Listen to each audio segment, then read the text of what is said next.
never leave it fully behind. Father's words. Hard to argue with them. Floric spoke true. I'm a Grand Duke's son. Well, he's not just any Grand Duke. He's Baldur Ravengard, the most influential Duke in the city.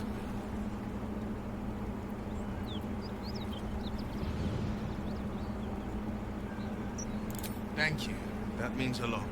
But I wonder, what makes a Duke of Baldur's Gate so interesting to the Drow? Even the houses of Menzo Baranzan would have little use for my father. No, this is no Drow plot. These absolute nutters, these true souls are behind Nutters? His The Nutters? So not the Nutters? If they were to infect him, he could lead Baldur's Gate to ruin. All the more reason to find him. Oh, is that stealing? Oh, not stealing. Oh. My condition likes being ignored as little as I do. I must consume another artifact. And soon. For how...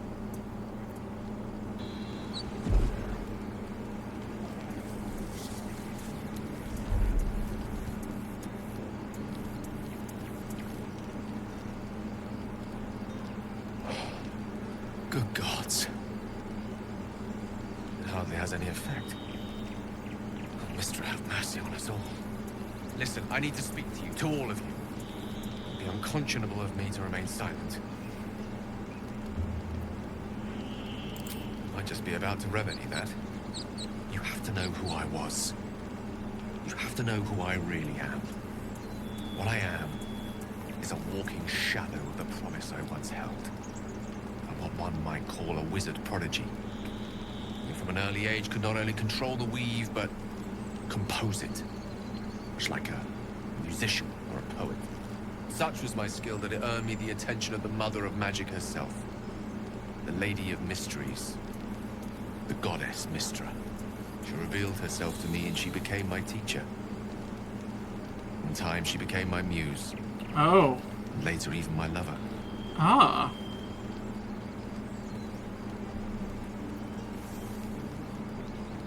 Oh, yes.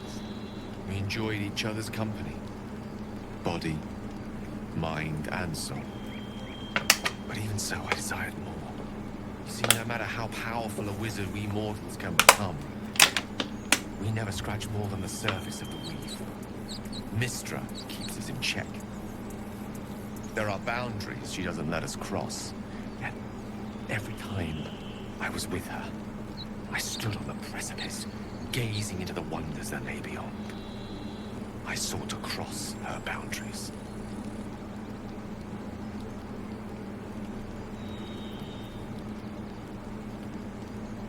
I tried to convince her. Pouted. Pleaded.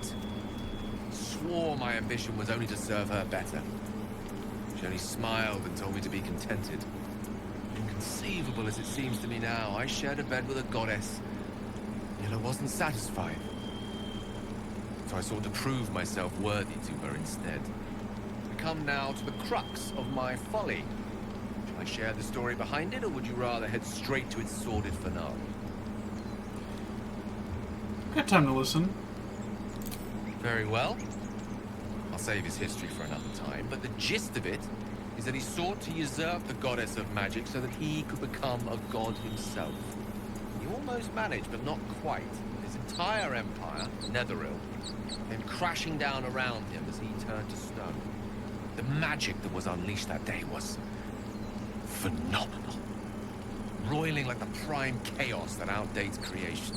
God Even damn. the weave itself could not withstand the onslaught.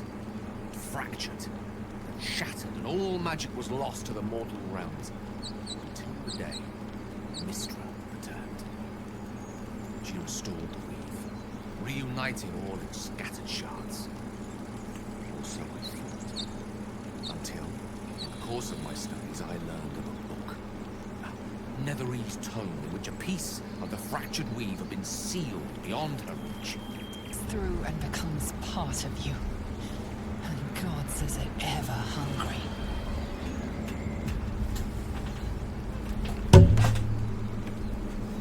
What?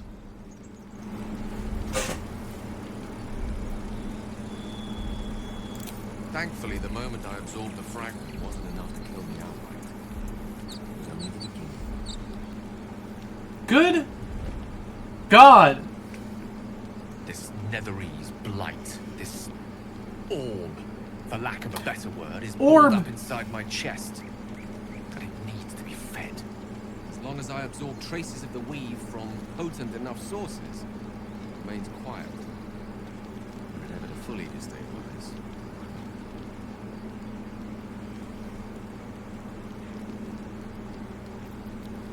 I will erupt. I don't know the exact magnitude of the eruption, but given my studies of Netherese magic, I'd say even a fragment as small as the one I carry could level a city the size of Waterdeep. Where's the little merchant man that was here? Oh, there he is. Let's talk AA, Ron. So it's true. You scattered the goblins. Peace can finally return to this corner of the Sword Coast. Thank you. As am I. And I'm sure those poor refugees would quite agree. Of course.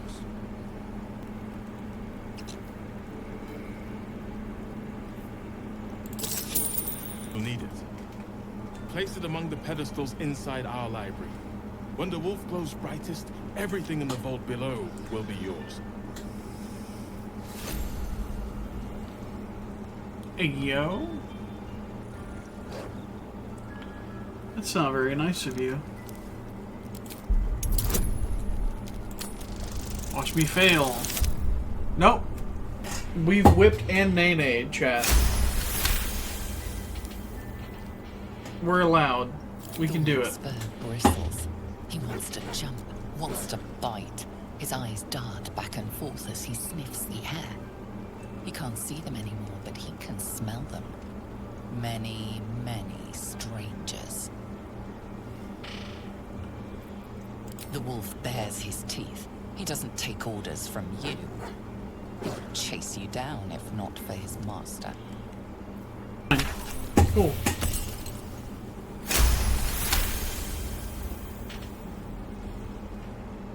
Something's off.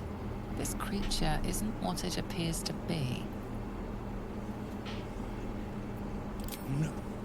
You are incapable.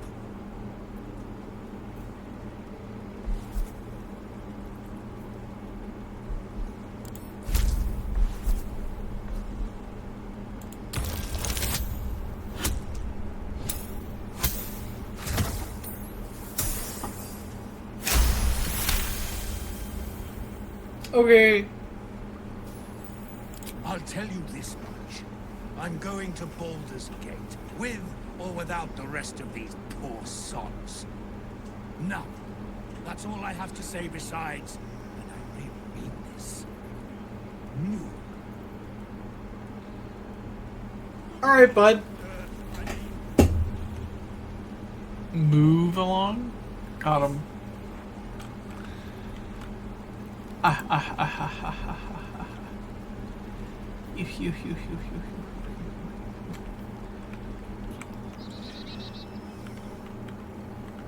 That's a dragon.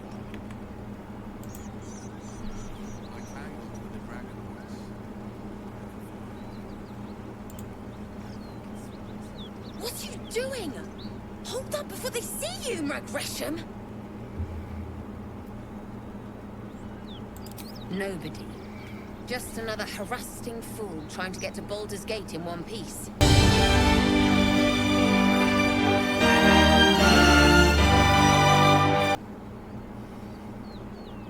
That lot are swarming all over the bridge.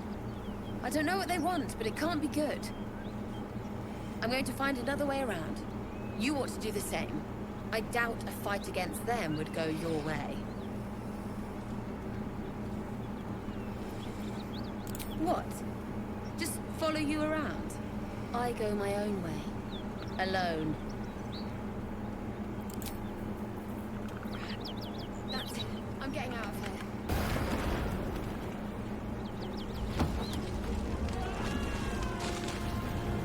Well, now we have to find another way around. Stop wasting time, Beretta. You're not here to play with the locals. Of course, Kith'rak. We merely sought to... No excuses. Question, kill, then move on.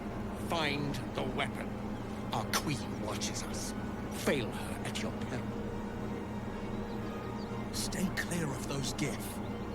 Even the Blade of Frontiers has its limits. About your task. Forgiveness, Kith'rak. And as for you, tell me, why shouldn't I run you through this instant?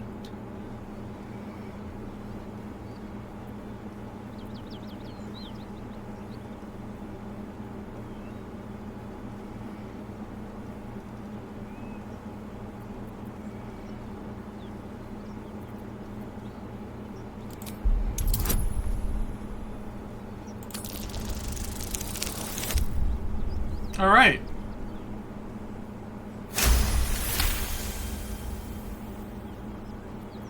Perceptive for such an inferior creature. For you to keep sucking air, it is necessary for you to tell me something of worth. A vessel fell from the sky. We seek a precious weapon that was taken from it. You suddenly feel a strange anxiety take hold. Not your own, but that of the artifact you carry. Somehow, it's afraid. You attune your mind to it. The artifact does not want to part from you. It does not want to fall into the Gith Raiders' hands. Help us find it, and I will leave your blood beneath your skin unspilled.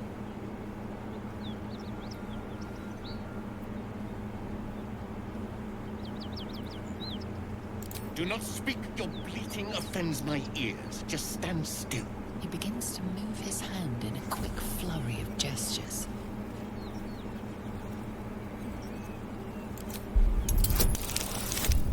Okay, that works. I assume Gale's gonna like that too. Realizes casting detect thoughts.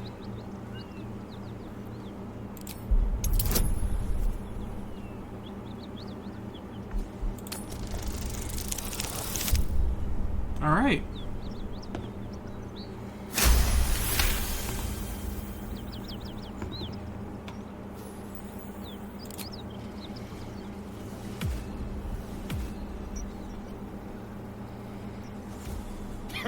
Nothing even approaching a useful thought in that skull. I ought to just kill you.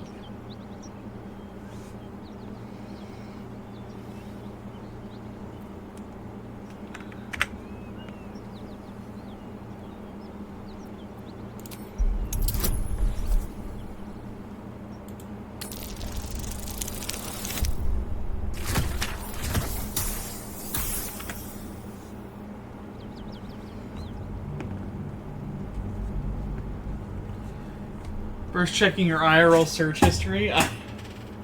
Womp womp. Listen, I'm not gonna... I will save scum this one, just because I want to stick it to these guys. There's 10, 11, 12. Nothing even approaching a useful thought in that skull. I ought to just kill you. There are 12 good rolls on this dice. See? Speaking of 12 good rolls, there's an 18. Bro, get out of here, dog. So bold in the face of death. Perhaps you may live after all. Better to let stronger blood thrive. It can give rise to worthier foes and hardier slaves.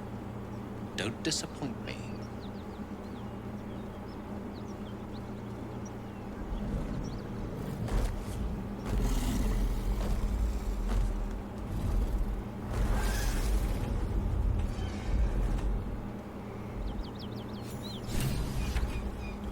Okay. Why did Gale get like a... Oh, carrot. Ah, damn, I don't like the words bitterly difficult. Always just strikes, fear into me. Stop the car!